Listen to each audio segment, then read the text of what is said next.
माननीय सभासदों, माननीय अध्यक्ष जी,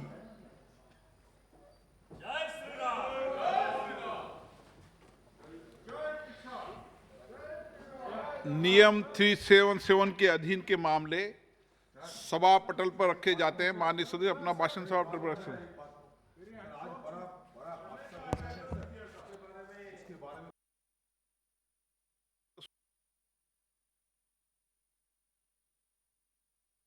पूरी सूचना के बाद ऐसे विषयों पर गंभीर विषय हाँ पूरी सूचना हाँ पूरी सूचना अभी पूरी सूचना नहीं है। माननीय मंत्री जी,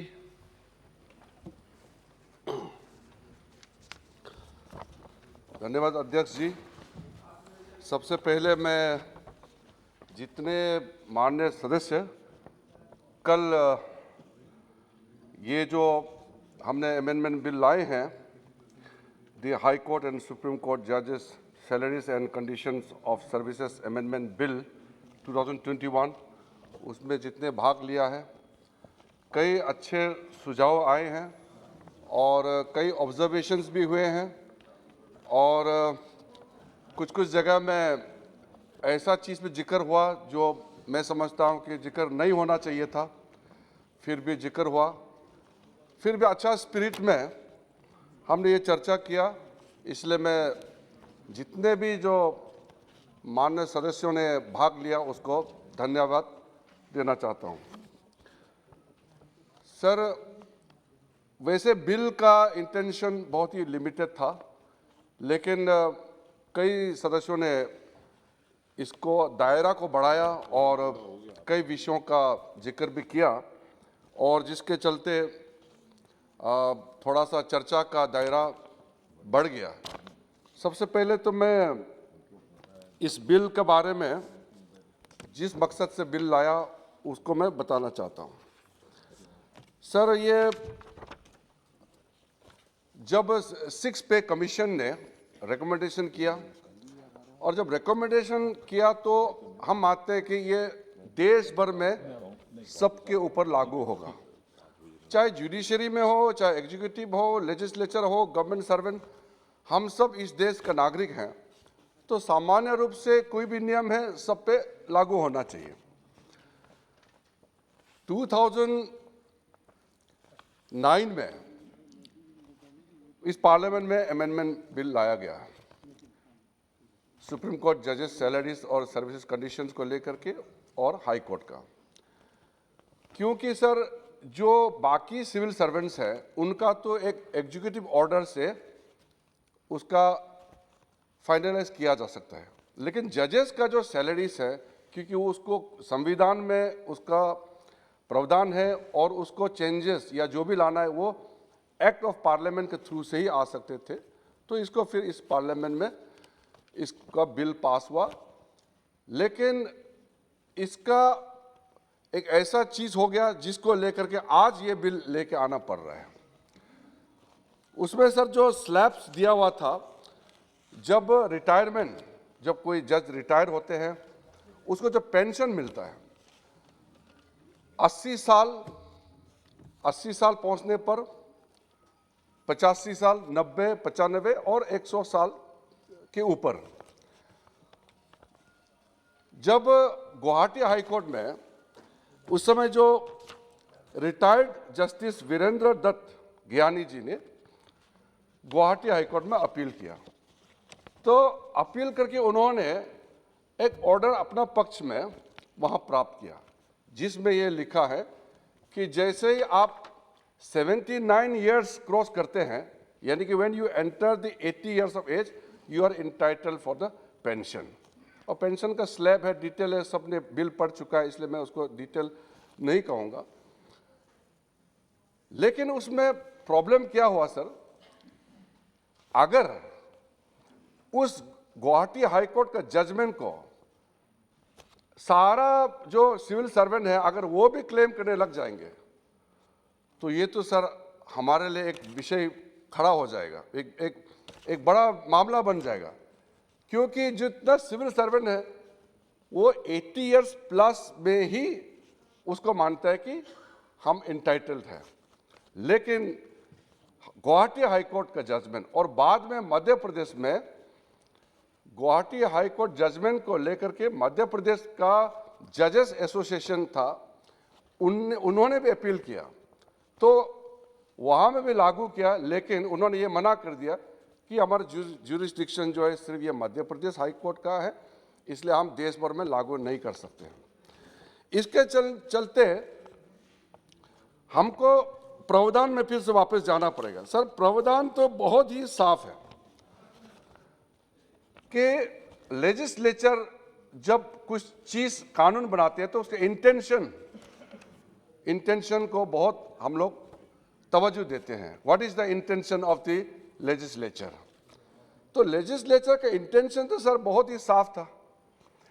अगर कल हमारे माननीय सदस्य भर्तृहरि मेहताब जी ने जो विषय उठाया, बाकी लगभग सब सपोर्ट किए हैं, लेकिन मेहताब जी ने जो मैटर रेज किया वो वैलिड नहीं है, इसलिए कि I stand corrected, Pinaki Mishra ji ने जो तर्क दिया वो सही तर्क नहीं है। हमारे जो लेजिस्लेचर का जो इंटेंशन को अगर कोर्ट में मिस इंटरप्रेट करता है या कोर्ट का जो जजमेंट है वो लेजिस्लेचर का इंटेंशन को अगर दूसरे तरीके से उसको इंटरप्रेट करता है, तो ये पार्लियामेंट की ड्यूटी है कि हम अपने जो पारित किया वाला कानून को और स्पेसिफाइड किया जाए और क्लैरिटी किया जाए। और यही कारण है कि ये एक्सप्लेनेटरी क्लोज जो लाया है, ये बेसिकली ये कहा गया है कि पेंशन 80 साल, मतलब जब 80 साल क्रॉस हो जाएगा, जिस महीने में आप 80 साल क्रॉस हो जाएगा उसी महीने का पहले तारीख से आपको पेंशन मिलना शुरू हो जाएगा। सर, पेंशन्स के बारे में काफ़ी हमारे मेंबर्स लोगों ने जिक्र किया, मैं ब्रीफली इसको आपको बताना चाहता हूं। जो बेसिक सैलरी है चीफ जस्टिस ऑफ इंडिया का 2,80,000, सुप्रीम कोर्ट का जजेस का 2,50,000,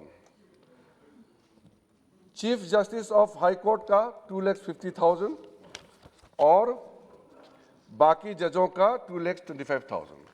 उसके अलावा उनको जो मिलना है सर, डिटेल बताने का जरूरत नहीं है। वो जजेस का ऐसा नहीं कि जजेस का ध्यान नहीं रखा गया, जिसका भी सरकार आए हैं वो समय समय पर जजेस का सैलरीज बढ़ाना, उसका पेंशन और बाकी जो बेनिफिट्स हैं सारा समय समय पर बढ़ाते गया through an act of the parliament, amendment ला करके उसको देते रहे हैं।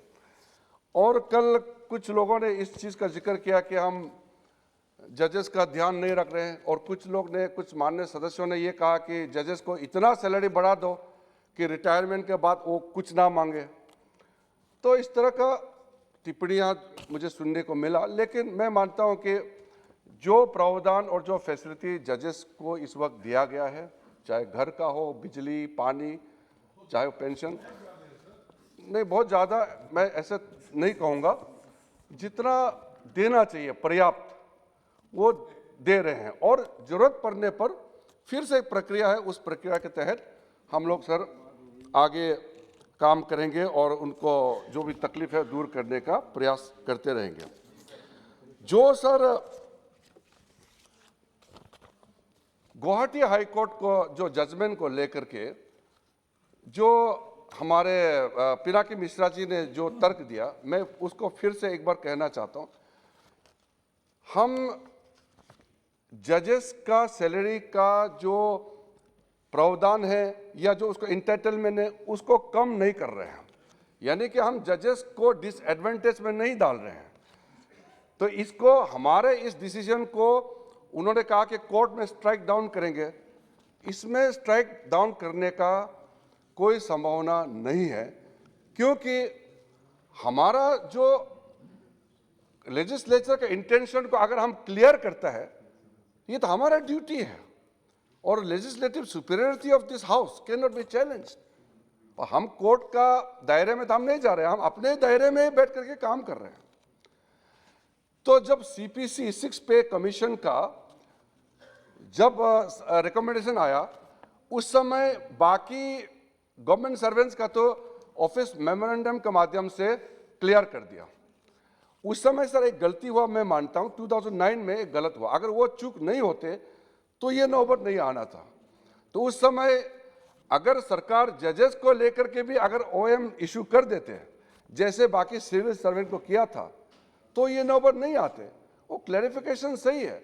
मान लो अगर हम आज इस चीज का अमेंडमेंट बिल नहीं लाते हैं तो सारा सिविल सर्वेंट अगर क्लेम करने लग जाएगा कि हम तो इस देश का नागरिक हैं, जो एज का पैमाना तो बराबर है, अगर ऐसा ही इंटरप्रिटेशन करेंगे कि 79 ईयर्स होने से आपको 80 ईयर्स ट्रीट किया जाएगा, तो फिर हमारे लिए बहुत बड़ा समस्या पैदा हो जाएगा। तो ये मैं मानता हूं कि ये छोटा अमेंडमेंट है, लेकिन जिसके लिए कुछ सदस्यों ने इस पे काफ़ी चीज़ें कहा गया, सरकार के ऊपर में भी कई टिप्पणी किया है। मैं मानता हूं कि ठीक है, इस हाउस में सब मेंबर्स को अपने अपने बात रखने का पूरा अधिकार है, तो मैं उसको स्वागत करता हूं।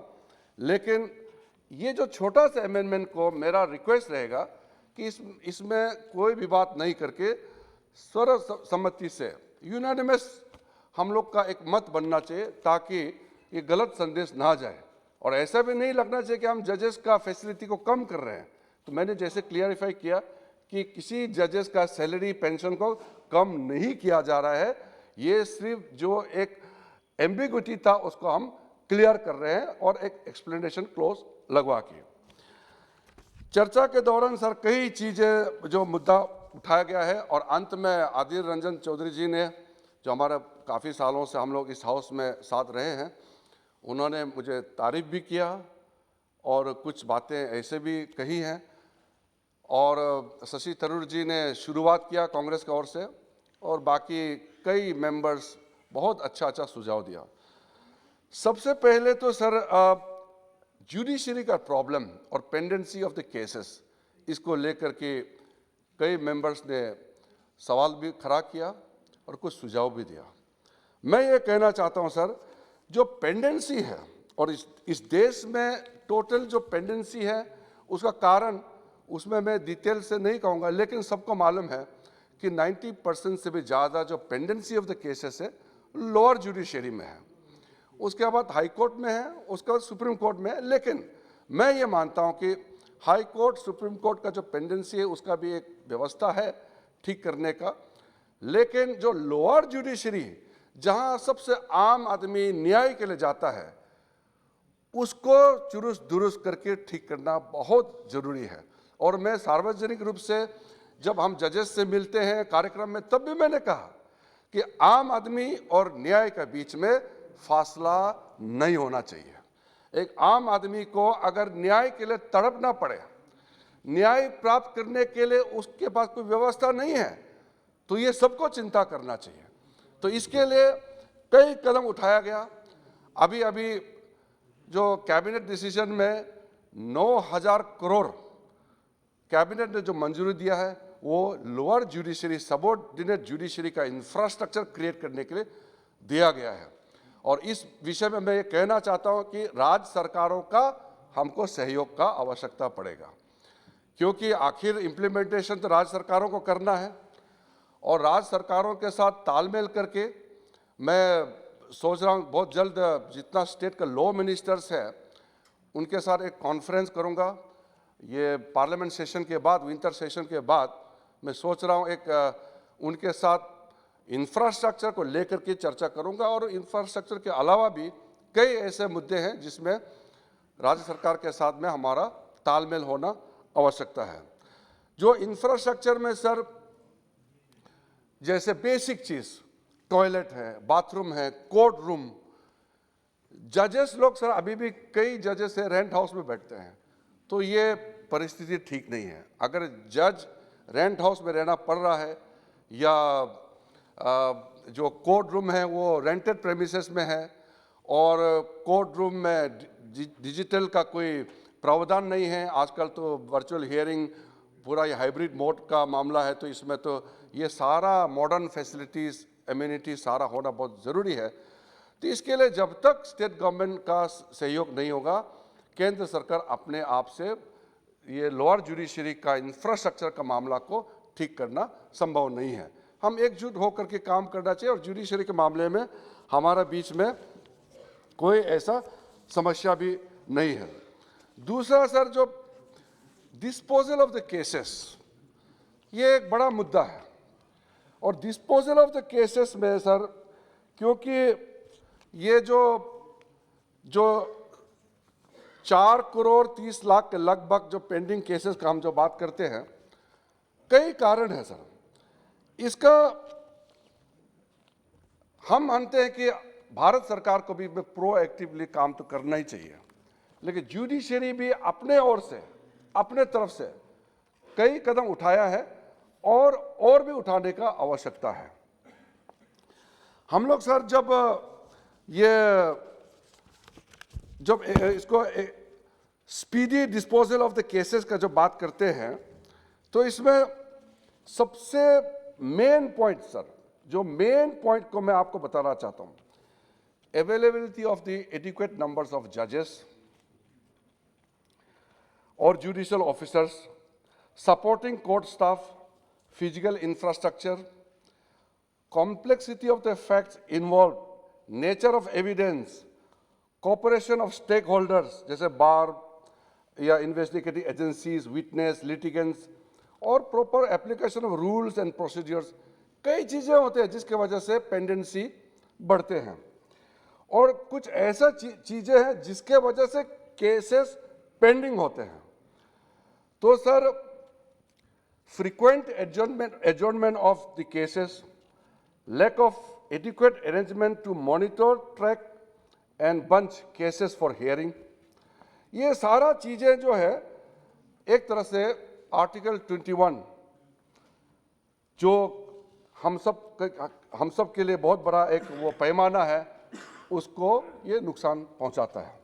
तो इसीलिए sir, pendency of the cases जो बोलता है, तो भारत सरकार को सवाल करता है तो ठीक है, मगर ये सामूहिक रूप से इसको देखने का जरूरत है।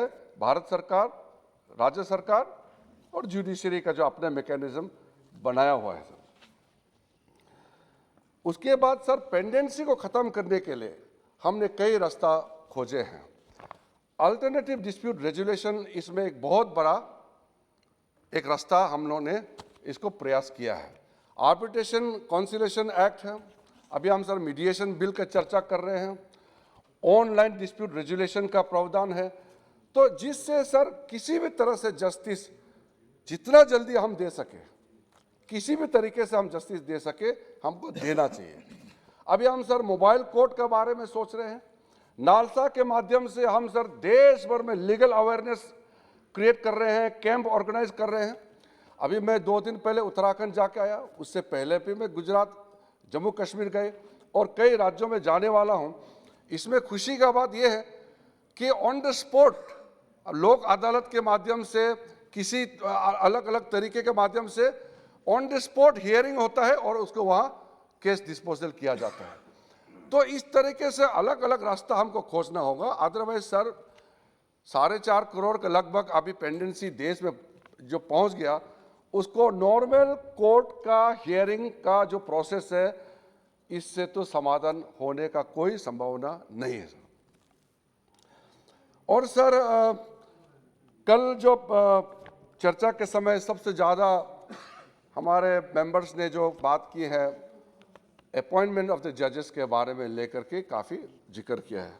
और सबको मालूम है 2015 में जब इस सदन में चर्चा हुआ नेशनल जुडिशियल अपॉइंटमेंट कमीशन के बारे में, कई मेंबर्स ने बहुत अच्छी तरह से उसमें हिस्सा लिया है। मैं सर कुछ उस समय जो प्रोमिनेंट हमारे कुछ साथियों ने इसमें हिस्सा लिया था, मैं उसको कोट करना चाहता हूं सर। इसमें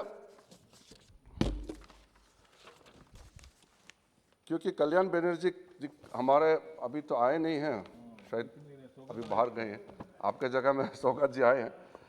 कल उन्होंने काफ़ी ठीकी, बहुत ही तेज से उन्होंने कुछ बातें रिमार्क किए हैं, तो मैं उसको कहना चाहता हूं।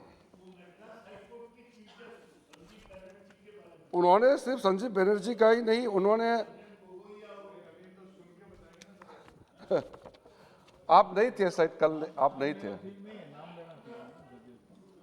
लेकिन नाम नहीं ले तो अच्छा है। कल्याण बनर्जी साहब ने जब इस कॉन्स्टिट्यूशन अमेंडमेंट बिल पे चर्चा हुआ था तो उन्होंने क्या कहा था, मैं उन्हीं का बात को कोट कर रहा हूं। Collegium system was not introduced by this parliament. Collegium system is an introduction of the Supreme Court.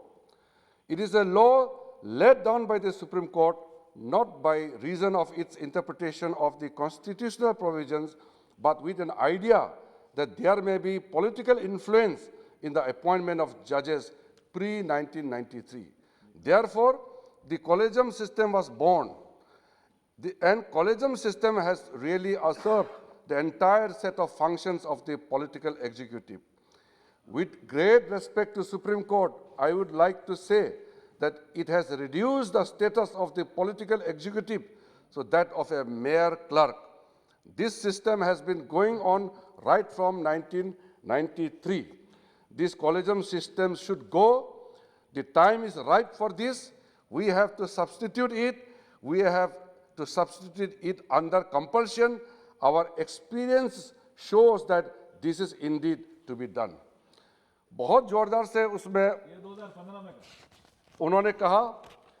उसके बाद हमारे वरिष्ठ साथी मेहताब जी का मैं कोट करना चाहता हूं। मेहताब जी ने कहा, अभी बैठे हैं आप, आपका शब्दों को मैं आपके सामने में फिर रख रहा हूं इस सदन में। The view of the assembly at the time of enacting the constitutional provision was that the Chief Justice of India should not be final appointing authority. This was disregarded by the court, and in the meantime, during the last 21 years, this issue was never raised in the court of law. In the first instance, the collegium system lacks transparency and is secretive. The public is not aware of the selection of a judge until his or her name is forwarded to the government by the collegium.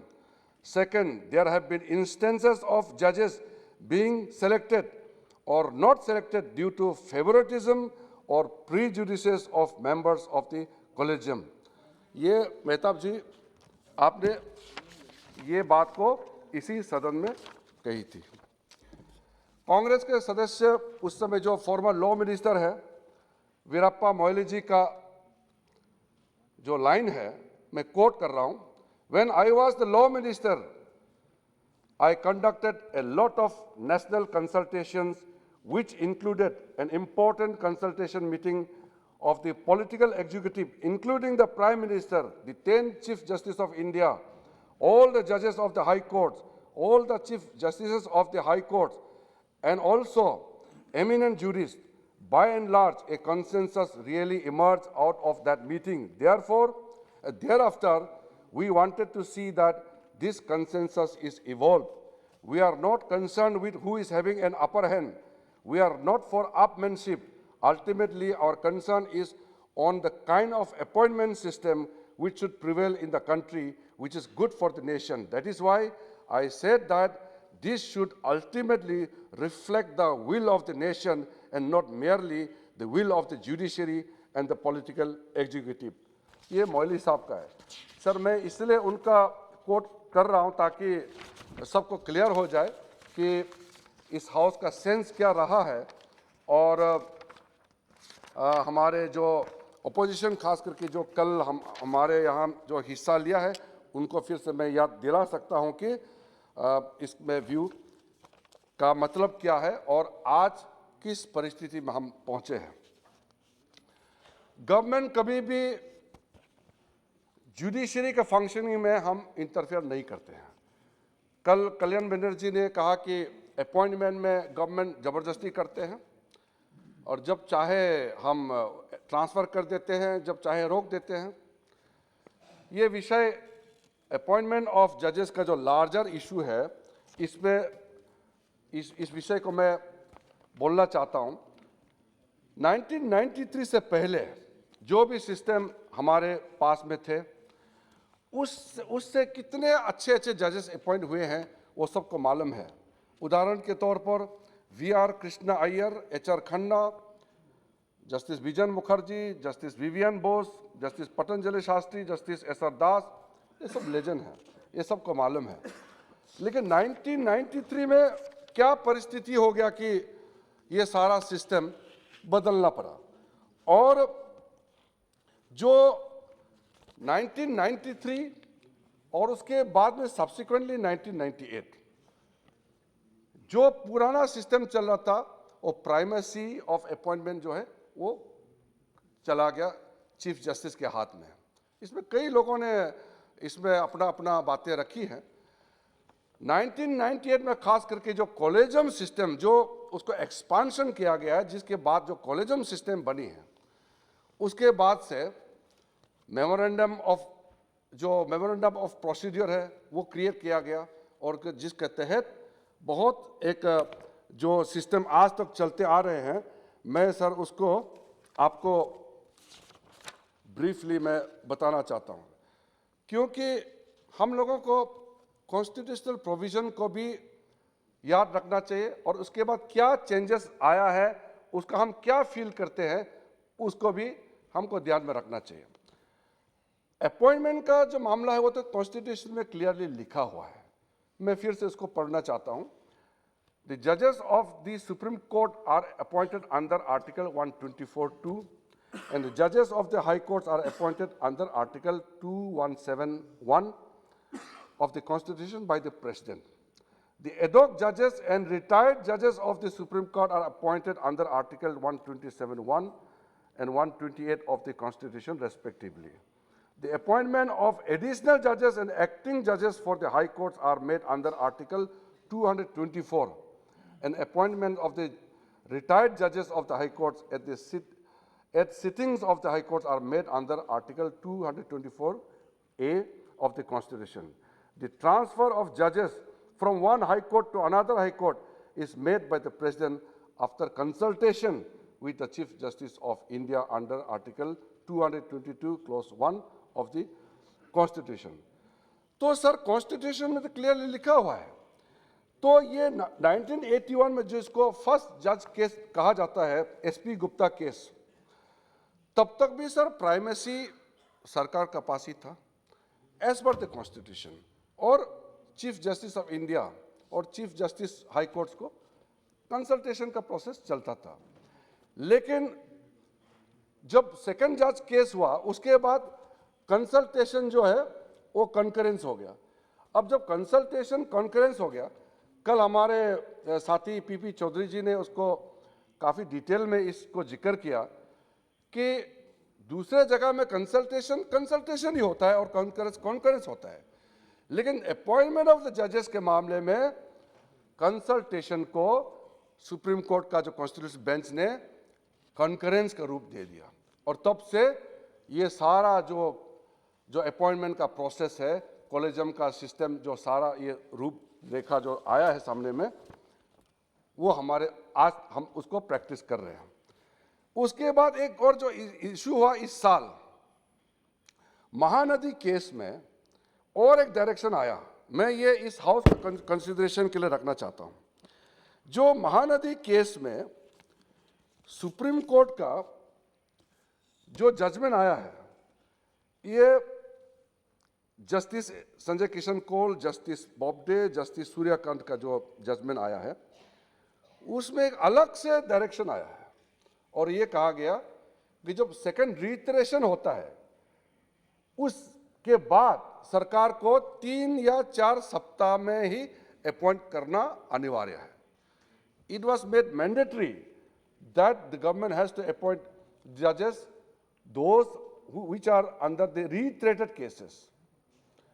तो इसके बारे में मैं अभी ज़्यादा टिप्पणी नहीं करना चाहता हूं, लेकिन अगर ये जजमेंट इस तरह से आते रहेंगे सुप्रीम कोर्ट से या हाई कोर्ट से, तो हम जुडिशरी को चैलेंज नहीं करते, लेकिन हमको फिर संविधान में जाना पड़ेगा और संविधान के प्रावधान को फिर से रिविजिट करके देखना होगा। इसके बाद sir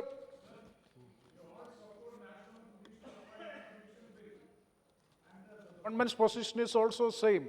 Then why there is a confusion now? We are doubtful regarding the opinion of the government. What is the reaction of the government regarding NJAC? now you know about the whole case of this NJNC, and now I want to make it very clear that we respect judiciary, and my words and my statements should not be construed as a challenge to the independence of judiciary. But I also believe that when there is independence of judiciary, that there is independence of executive also, there is independence of legislature also, because it is being defined by the Constitution of India. So when a bill or act passed by the parliament is struck down by the Supreme Court, then it is a larger issue for all of us to consider and discuss. That I may take up later on, maybe in due course of time, the issues will come up again. But in today's time, since we are dealing with a very specific case, I would not like to dwell much on the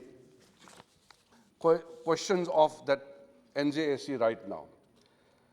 Sir,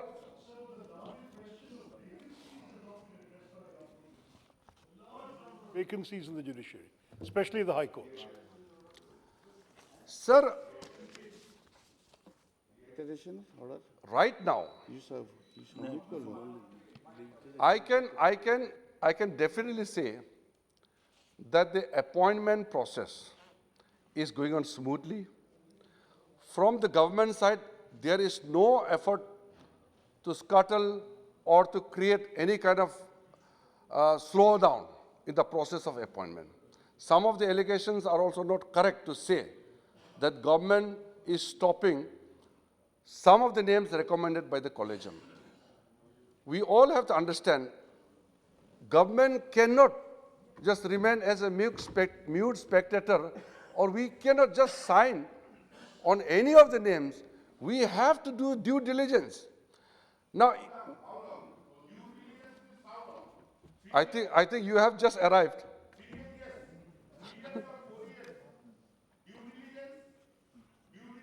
माननीय सदस्य, आप आधे घंटे बोले हो, इसलिए जब आप खत्म हो जाए कुछ और मैं आपको बुला दूंगा,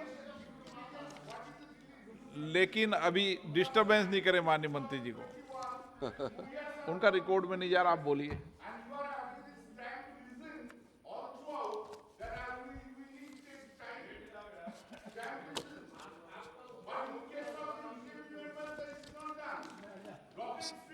सर, इसको थोड़ा सा बंद कराइए।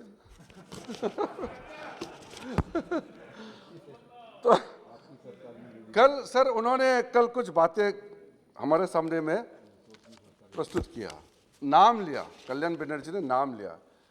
अब अगर एक सदस्य, इस हाउस के सदस्य किसी रिकमेंडेड नेम्स को लेता है, how should I construe that as when you take out a name of some judge who are being transferred or under transfer, or some of the names which are under consideration? So I'm personally, we have nothing to oppose to each other. But on question of propriety, if you take the name of those recommended names, of those names which are under consideration, which are in my table, how would I construe that?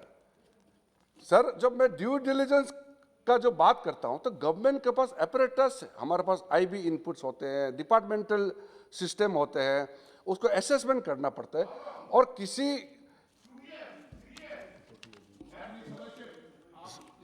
नहीं, आप जवाब ही मत दें उनकी बात। मैं तो sir in good faith और अच्छा भाव से उसको जवाब दे रहा था, लेकिन वो ज्यादा ही बोल रहे हैं। तो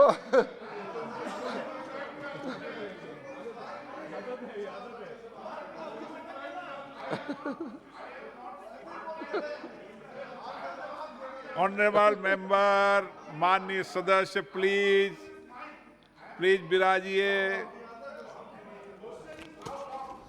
सर अगर अगर अगर कॉलेजियम ने कुछ नाम भेजा है हमारे पास, आप जवाब क्यों दे रहे हो उनकी बात? नहीं सर, मैं नो, इधर देखो आप इधर देखो, तो नो सर स्पष्टीकरण। इसमें अगर वो बोल रहा कि हाउ लॉन्ग बार बार करता है, तो क्या दबाव नहीं है ये? दबाव, आप दबाव डाल रहे हैं। हाँ, तो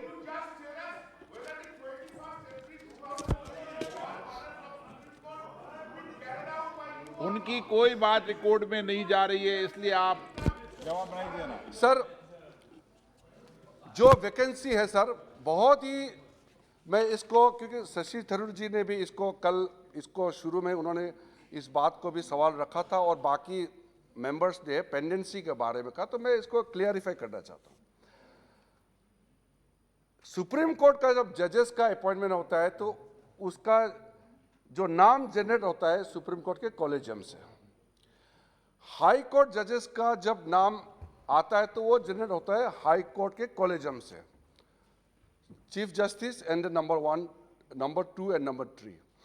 और वो नाम सबसे पहले लॉ मिनिस्ट्री के भेजते हैं, तो लॉ मिनिस्टर के पास भेजते समय पैरेलली वो नाम सुप्रीम कोर्ट कॉलेजियम के पास भी जाता है, to save the time, so that when law minister sends the file to the chief justice and the collegium, by that time they should also do due diligence to save the time.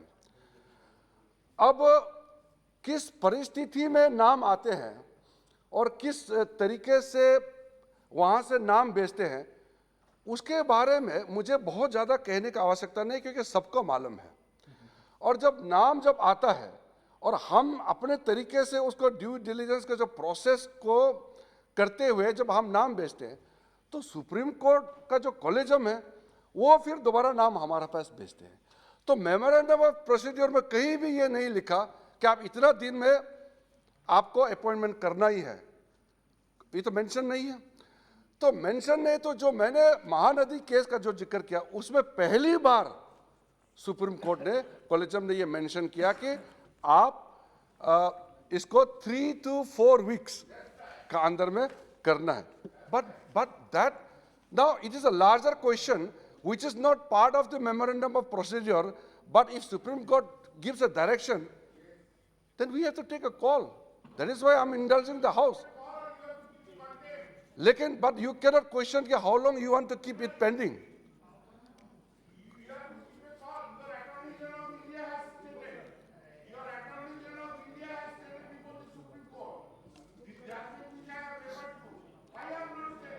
I got it.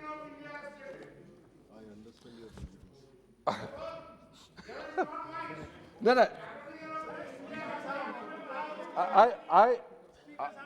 I sir agree with whatever, you know, the emotion which our honorable member is generating, but it is not wise to stick to a timeline for particular names of the judges. So it will not send a right signal.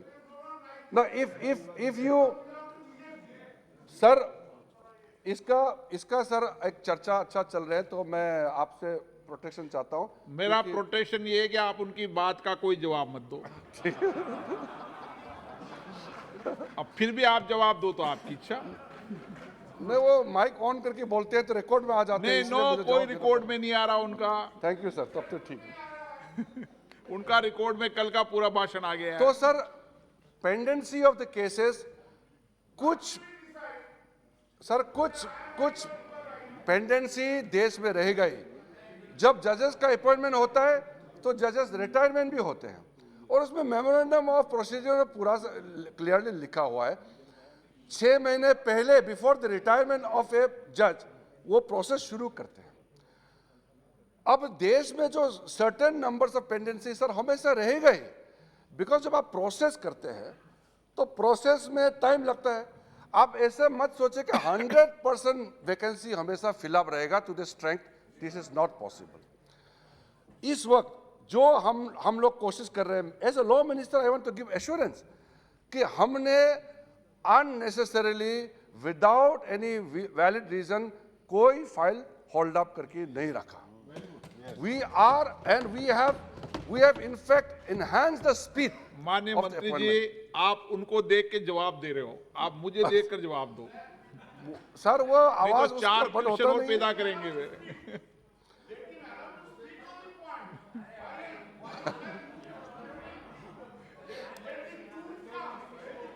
The senior advocate, please sit down.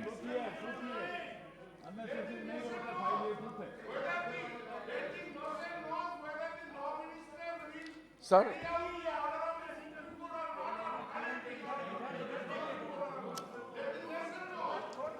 इन्होंने collegium के बारे में क्या कहा था, फिर से दोहराइए। ओह, sir तो जैसे मैं कह रहा था कि सर अपॉइंटमेंट ऑफ द जजेस का प्रोसेस को स्पीड अप करने के लिए हमने कोई कसर नहीं छोड़ा, लेकिन फिर भी कुछ वैकेंसी रहेगा, क्योंकि परिस्थिति जैसे मैंने बताया वो एक प्रोसेस है, और उस प्रोसेस में अगर, क्योंकि मीडिया में भी ये आता है कि सरकार इतना वैकेंसी को क्यों नहीं भर रहा है, जबकि सारा प्रोसेस शुरू होता है हाई कोर्ट से और फिर सरकार के पास आके कॉलेजियम में जाते हैं, फिर फाइनली अपॉइंटमेंट के लिए हमारे पास आता है, तो फिर हम प्रधानमंत्री जी के पास फाइल भेजते हैं, राष्ट्रपति जी के पास भेज के फाइनल अप्रूवल करते हैं। तो ये प्रोसेस में सर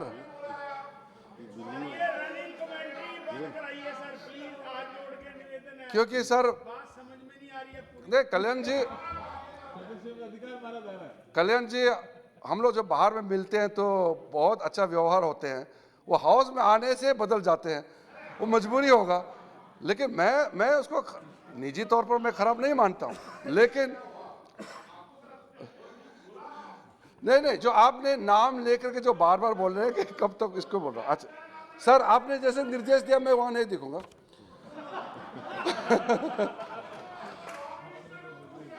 सर कई और सदस्यों ने बहुत अच्छा सुझाव भी दिया और कुछ बातें हमारा कंसीडरेशन के लिए रखा है और कुछ क्रिटिसिज्म भी हुआ है। क्रिटिसिज्म को सर हम बिल्कुल एक्सेप्ट करते हैं, उसको हम नकारता नहीं है। इस देश में सर हमारा परिस्थिति ऐसे है, जनसंख्या इतना ज़्यादा है और जिस हिसाब से हम केसेस जो एडमिट कर रहे हैं, चाहे सुप्रीम कोर्ट में, हाई कोर्ट, लोअर जुडिशरी, तो नंबर्स ऑफ केसेस को भी आप देखिए। कल कई सदस्यों ने रेशियो ऑफ जजेस का भी बता रहे थे, अब रेशियो के अलावा आप नंबर्स ऑफ केसेस में भी देखिए।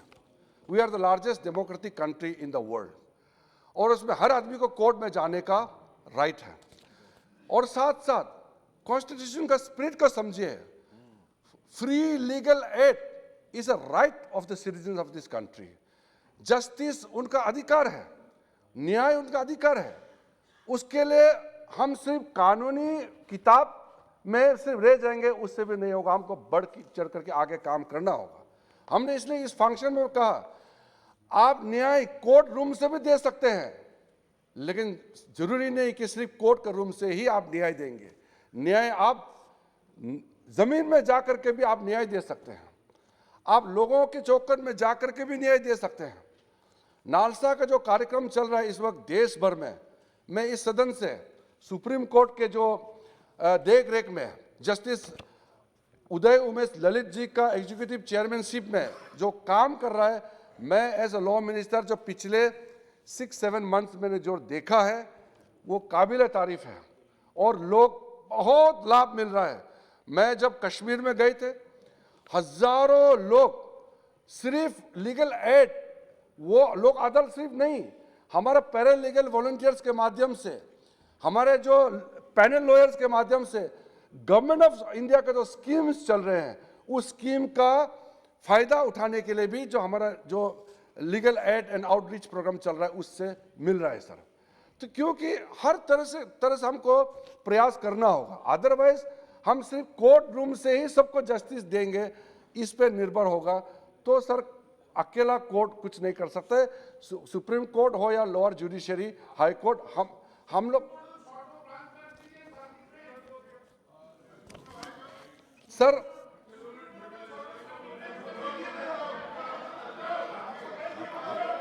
आप ध्यान मत दो, ध्यान मत दो। तो सर इसमें सर फास्ट ट्रैक कोर्ट का प्रावधान हमारा देश में काफी सालों से चल रहे हैं और उसमें खास करके मैं ये जिक्र करना चाहता हूं कि ये लॉकडाउन के समय में चाहे वो सुप्रीम कोर्ट हो, चाहे वो हाई कोर्ट हो, लोअर जुडिशरी हो, बहुत बड़ा काम किया है। और मैं ऑन रिकॉर्ड कहना चाहता हूं, Supreme Court of India has emerge as a global leader during the कोविड-19। सर, डिस्ट्रिक्ट कोर्ट में total numbers of cases since the COVID lockdown started, district courts heard 1,77,289 cases. ये लोअर जुडिशरी ने सुना है।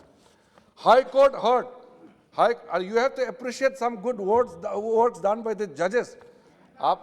You should not be so critical about the judiciary all the time.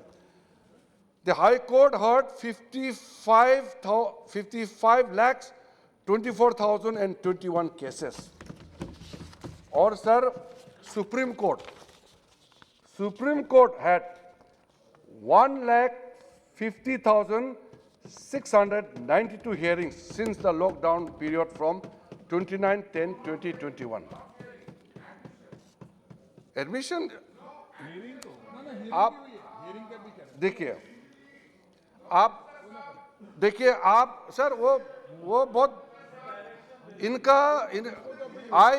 Sir मैं इसको इज्जत देता था, लेकिन अभी जैसे वो कमेंट पास कर रहे हैं आपका इज्जत डाउन हो रहा है।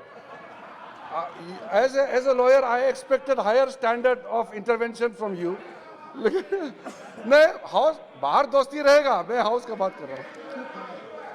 नहीं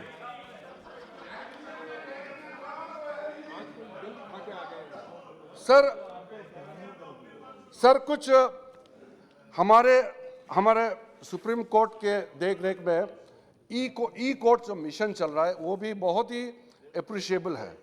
इसमें सर हम सरकार की तरफ से पूरा सहयोग दे रहे हैं। डिपार्टमेंट ऑफ जस्टिस बिल्कुल जो भी संभव मदद दे सकते हैं, कोऑर्डिनेशन का काम हाई कोर्ट्स के साथ तालमेल करके।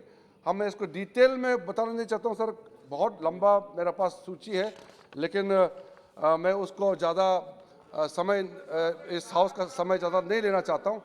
लेकिन जो वर्चुअल हियरिंग हुए हैं, वीडियो कॉन्फ्रेंसिंग जो भी हुए हैं, एक तरीके से लोगों के हाथ में एक अपॉर्चुनिटी आया है कि अगर आप फिजिकली नहीं जा सकते तो भी वर्चुअल हियरिंग के माध्यम से आपको न्याय दिया जा सकता है। और सर फास्ट ट्रैक कोर्ट के बारे में मैं कहना चाहता हूँ, देश में कई जगह फास्ट ट्रैक कोर्ट का बहुत अच्छा काम चल रहा है। और जैसे स्पेशल कोर्ट्स होते हैं, पॉक्सो एक्ट के मुताबिक जो कोर्ट बने हैं, और हम लोग ने जो क्रिमिनल अमेंडमेंट बिल लाया था 2018 में, उसके तहत जो फास्ट ट्रैक कोर्ट्स बने हैं, उसमें कुछ स्टेट एंड यूटीज़ में थोड़ा स्लो है। तो मैं आदिर जी को भी रिक्वेस्ट करना चाहता हूँ, कल्याण जी आप सबको जो पश्चिम बंगाल से आते हैं, पश्चिम बंगाल के मुख्यमंत्री जी से अनुरोध करना है कि इस वक्त सिर्फ पश्चिम बंगाल ही ऐसा राज्य है जिसमें fast track court POCSO act का जो भी प्रावधान है उसमें आगे नहीं बढ़ पाया। तो इसलिए ये मैं गुड फेथ में बोल रहा हूँ। हाँ वही बात सही है। No, this is correct. On record. I'm saying on record.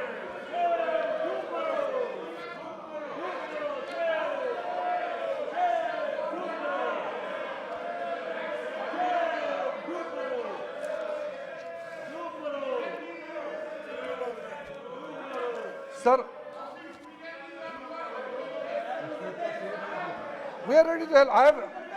I have written to the Chief Minister, I have written to the Honorable Chief Minister, but I am waiting. In good faith, I am saying, not as a part of criticism, I am saying in good faith so that we can work together. I want to work together with the state government, with the Honorable Chief Minister, whom we have worked together in this Parliament House. She was here, part of us, and equation-wise, personally, there's no problem. What I'm standing to this August House is only a matter of fact. इसलिए तो sir मैं जो जैसे मैंने कहा कि हमारा जितने सदस्यों ने कल कई चीज़ें रिक्वेस्ट भी किए हैं, इंक्लूडिंग कुछ लोगों ने सर्किट बेंच का अलग से बेंच खोलने का, और ये उड़ीसा का मैटर में तो सारा चेयर से लेकर के all political party one voice में रखा है। तो ये मैं पूरा नोट करके रखा हूँ। All important matters raised by all the honourable members I have noted down closely to my heart. मैं फॉलो अप भी करूँगा। मैं ऐसा नहीं है सर कि मैंने नोट किया और मैं फॉलो अप नहीं करूँगा। I will follow up those important requests and important suggestions which came up during the discussion, sir.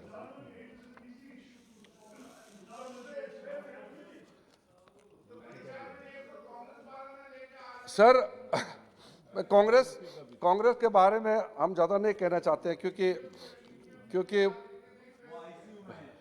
नहीं, जो कांग्रेस करना चाहा हमने किया तो भी वो क्रिटिसाइज करते हैं, और कभी कभी उन्होंने जो नहीं कर पाया हमने किया। तो हम तो एक्सपेक्ट करते हैं कि इस पर कोई हम पॉलिटिकल एंगल्स नहीं देखते। अच्छा चीज़ जो कांग्रेस के समय में शुरुआत किया नहीं कर पाया तो हम उसको पूरा करेंगे, इसमें कोई ये विवाद का विषय नहीं है sir.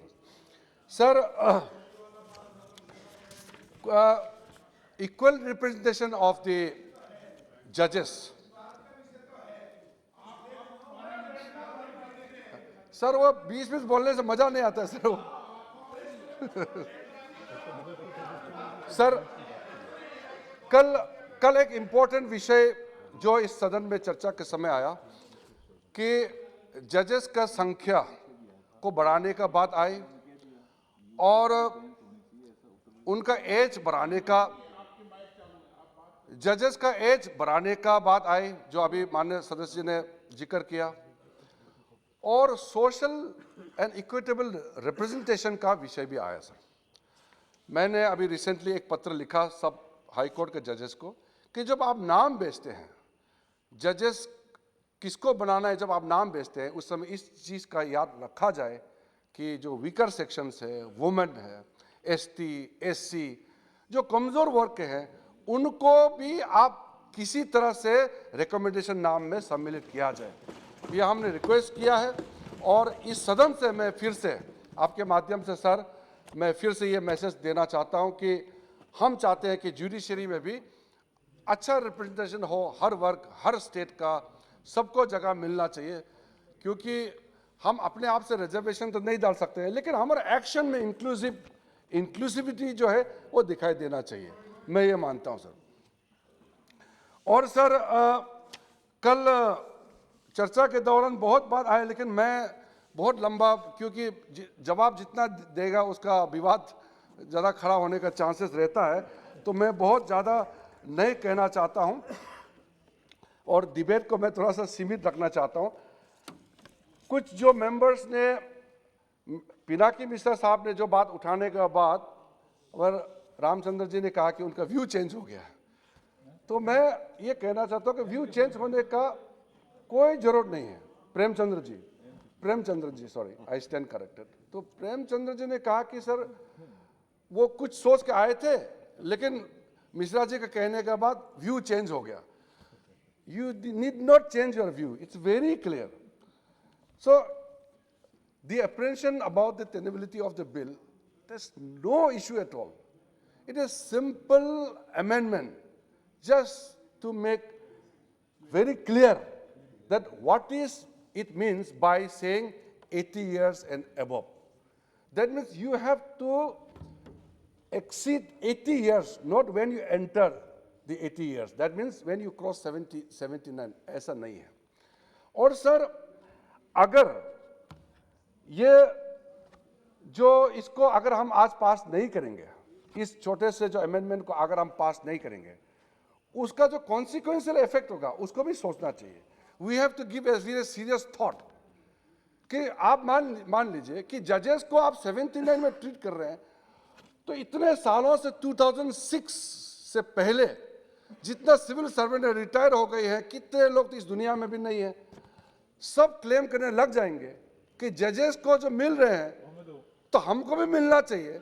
If every civil servant starts claiming on the basis of the high Court, Guwahati High Court judgment, then you can imagine what kind of situation we are likely to face. तो ये सब चीज को थोड़ा सा ब्रॉडली सोचते हुए हमको इसमें कोई विरोध करने का कोई आवश्यकता नहीं है। मैं सर जैसे हमारे और एक तो सदस्य मुझे याद नहीं आ रहा है, उन्होंने कहा कि हम जो काम कर रहे हैं वो स्ट्राइक डाउन भी हो जाएगा, कोर्ट में इसका स्ट्राइक डाउन हो जाएगा। इसमें स्ट्राइक डाउन होने का संभावना नहीं है। और जो ओएम जो ऑफिस मेमोरेंडम जो निकला है इसके लिए, जो सिविल सर्वेंट के लिए, वो चीज़ सर अगर उस समय निकलते तो आज ये विषय नहीं होता, अगर जजेस के ऊपर निकलते। तो इसलिए मैं आश्वासन देना चाहता हूँ इस हाउस को कि इसमें जस्ट एनामोली है और इस एनामोली को ठीक करने के लिए हमने ये एक छोटा सा अमेंडमेंट लिया है। जहाँ तक हमको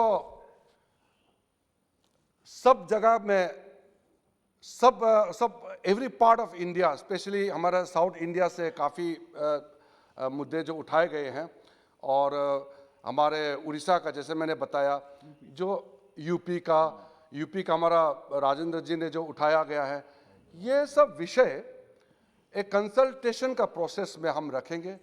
जो डिमांड किया है मैं उसको जायज़ ठहराता हूँ, अच्छा डिमांड है, लेकिन क्योंकि ये कंसल्टेशन का प्रोसेस है तो इस सदन में मैं उसको वादा नहीं कर सकता हूँ, इस सदन में मैं कमिटमेंट नहीं दे सकता, क्योंकि without consultation with the High Court or Supreme Court and other stakeholders, it will not be wise on the part of the Law Minister to give a commitment on this August House. इसलिए अलग से आप जब आएंगे तो हम जरूर चर्चा करेंगे इसके बारे में। मैं तो खुले, कई मेंबर तो ऑलरेडी हम लोग ने इस हाउस के बाहर चर्चा कर चुके हैं। इसलिए मैं सर आपसे मतलब आपसे परमिशन मांगना चाहता हूँ कि कुछ चीज़ें हैं जो मैं इसका जवाब अलग से मेंबर्स को भी देंगे। मैं इस चर्चा को, जैसे आपको मैंने वादा किया, लंबा लेके नहीं जाना चाहता हूँ। बहुत ही सीमित एक तो बिल है, लेकिन हमने जो कमिटमेंट जो किया है कि इस देश में संविधान के तहत जैसे हम लोग जुडिशरी, एग्जीक्यूटिव और लेजिस्लेचर काम करते हैं, इसमें हम विरोधाभास कभी कभी अगर लगता भी है, हमारा तरफ से हम प्रयास नहीं करेंगे सर। और मैं इसलिए कई जो ठीकी बातें कही है मैं उसको उस हिसाब से भी जवाब नहीं दिया, हाँ करने भी नहीं देंगे। और सबको अलग अलग अपना अपना संविधान के तहत जो दायरा में जो अथॉरिटी दिया गया है उसी दायरे में हम सबको रहना है। फिर से मैं जितने भी जो मेंबर्स पार्टिसिपेट किए हैं आज के इस बहुत ही इम्पोर्टेंट डिस्कशन में, मैं सबको धन्यवाद देना चाहता हूं और बिना विरोध के इस छोटे से बिल को पास किया जाए। डिग्री थर्ड रीडिंग के समय आपको मौका दूंगा, थर्ड रीडिंग के समय मौका दूंगा आपको। चलिए बोलिए। अपने वक्तव्य में काफी बड़ा लंबा वक्तव्य उन्होंने दिया था जुडिशियल अपॉइंटमेंट कमीशन के बारे में। कई साल पहले एक प्रधानमंत्री ने हमें कहा था देश को, not taking a decision is also a decision. Should we understand that the minister is not taking a decision relating to that judicial judges appointment issue now and will wait for another 10 years? This is my question. Nothing to do with Odisha High Court, bifurcation of Odisha High Court or something, but it is relating to this aspect, sir. मैं माननीय मंत्री जी से आग्रह करूंगा, माननीय मंत्री जी चाहें तो इस बिल के संबंधित जवाब देना चाहें तो दें, पर बिल के अलावा अगर जवाब नहीं देना चाहें तो नहीं दें, वो उनकी इच्छा के पर। कल्याण जी बोलो आप बिल के संबंधित। The Honorable Law Minister has referred my name and saying that yes, I supported NJMC National Judicial Appointment Bill. Yes, I supported it. 50 minutes. More than 50 minutes, Mr. Ravi Shankar Prasad was at that time was the law minister. I spoke, possibly he also praised me in the floor itself. Incidentally, that bill has been, that act has been declared ultra-virus by the Supreme Court. If act has been ultra-virus by the Supreme Court, then what do we stand? we stand in the collegium. In addition to that judgment, only the MOP has come up. Act has been declared ultra virus and said MOP will be N.K. Premchandan ji. that has been done. Therefore, that argument which I have made on that day, you can't take a support of that one because that. N.K. Thank you, Speaker, sir. The Honorable Minister has replied and cleared the cloud of suspicion. I do agree. But at the same time, I would like to know from the Honorable Minister, you are not invalidating the Supreme Court judgment according to you or according to the government. And you are elucidating by way of an explanation to the bill and making the government's position clear. So I would like to know a specific question in relation to it regarding the NJSC bill also, though the Supreme Court has declared it as ultra-vires the Constitution, changing the basic character of the Constitution. Would the government consider that the will of the people is entirely different? Mr. Ravi, sir, 1 second. आपका bill से संबंधित हो तो bill मंत्री का जी संबंधी जवाब है। देंगे, नहीं तो आपने अपनी Yeah, बात के bill विशेष का संबंधी है, bill का Ravi Shankar Prasad ji is here. It's a wonderful legislation the parliament has passed. I would once again appeal to the honorable minister, please reconsider the NJSC bill. If any mistake on the part in the drafting or Shashwat anything, Taruji. correct it and come back to the house. The entire house will support you. Thank you, Shashi. sir. Sir, thank you, Mr. Speaker. I just wanted to mention that we took note of the Law Minister's assurance at the end of his remarks that various other suggestions made by the MPs would be taken into consideration. One of my key suggestions was that the government should consider a larger bill on salaries and conditions of service of judges that will incorporate a number of these issues, including issues of retirement age, speed of vacancy filling, all of these issues, in order to tackle the problems of pendency and others in the country. And I hope that the minister's assurance means that there will be consideration given expeditiously to a new bill on these issues. Thank you, Mr. Speaker. धन्यवाद अध्यक्ष महोदय। कल जो पिनाकी जी ने कहा और ये जो सरकार ये बिल लेकर आई है सर, कि सुप्रीम कोर्ट के बिल को क्वैश करने मतलब जजमेंट के बाद भी हम इस बिल को करेक्ट करने के लिए आए हैं, तो मेरा आपके माध्यम से सरकार से आग्रह है कि जिस तरह से ये पूरा सदन आग्रह कर रहा है NJSC बिल के लिए, नहीं यही है सर कि सुप्रीम कोर्ट के जजमेंट के बाद भी हम इस बिल को लेकर आए, क्योंकि करेक्शन करना था, क्योंकि वो जो जजमेंट था वो गलत था। इसलिए मुझे लगता है कि आर्टिकल 368 के तहत जो है NJSC अपने को लाना चाहिए और पार्लियामेंट की सुप्रीमेसी को अपने को बताना चाहिए और उसको कायम करना चाहिए। Sir, there is a trend that has been growing on that our legal professionals are being corporatized because the traditional practices are being declining, because the brilliant and the potential, professional in the legal service, they are being allured, enticed by the corporate houses, and they are inclined to join those firms instead of traditional practices.